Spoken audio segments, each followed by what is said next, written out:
Aduna na suspek ang Cebu City Police Office sa pagpamusil sa usa ka coffee shop sa barangay Cugon Ramos nga misangpot sa kamatayon sa baristang tag-iya ug sa mga kawani niini ug pagkaangol sa laing duha ka mga kawani. Ani ang report.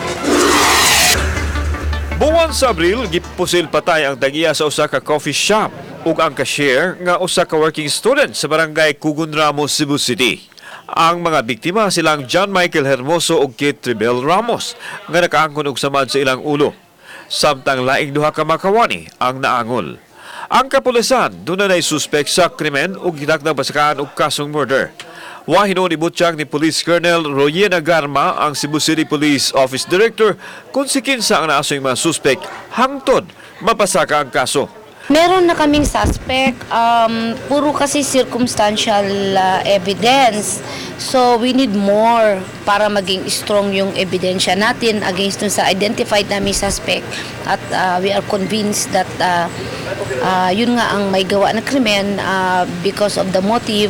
Samtang ipanayag ni Garma nga mohangyo sila kang Mayor-elect Edgardo Labella nga mumuntar og dugang mga CCTV sa palibot sa syudad.